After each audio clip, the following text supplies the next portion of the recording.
Има ли изобщо старте? Няма. Само между градските. Те оние значи тия шанс нали ги взеха?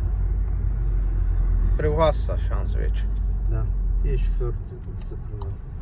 Нормално. Те...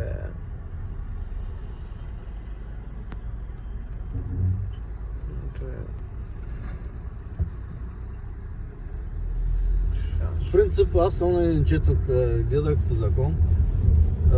Когато като навлизаш в Кръгово, ти все едно си продължаваш направо и не трябва да даваш мигач. Вече ако излезеш от Кръговото, напускаш Кръговото, тогава трябва да даваш... То винаги е било така по закон, като си Ама напускаш не, кръговото. защото по едно време беше, като напускаш Кръговото, да, въпросът е, че по едно време беше винаги да дав мигач да даваш, като влизаш Кръговото. Това е въпрос на координацията е. Може да има човек за тебе да не знаеш, че какво ще прави. С нощи го карах този път. Карах жената нощна смяна на Витето.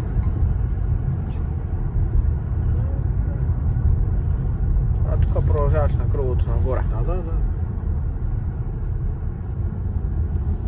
Айде бе. Това сигурно ще се направи обратен. Няма мигач, няма нищо. Няма нищо.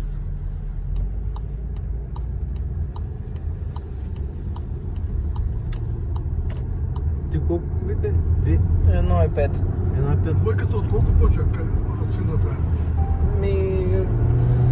От 85 до 87-8. Зависи дали бензин, дали дизел. 1,5.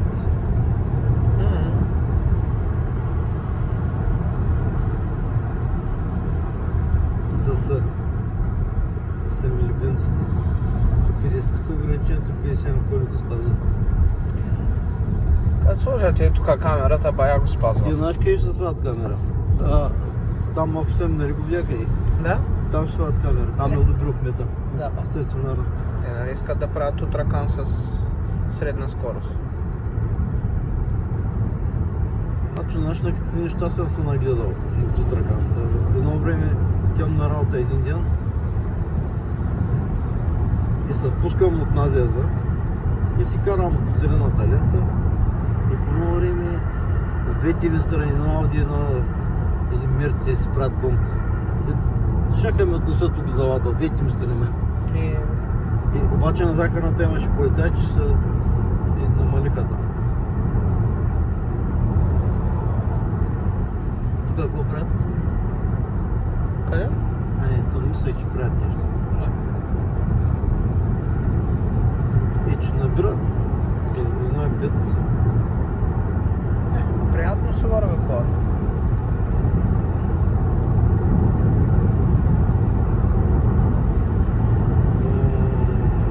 Моите любимци.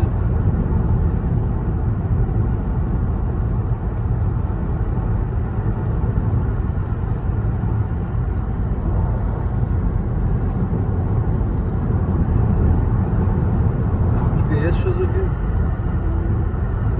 Чак в Мартен беше? Или на Мартен, или е тук на Отдолу. КТП, да. Отдолу ще има. Добре, сега е тук, после като си виждате.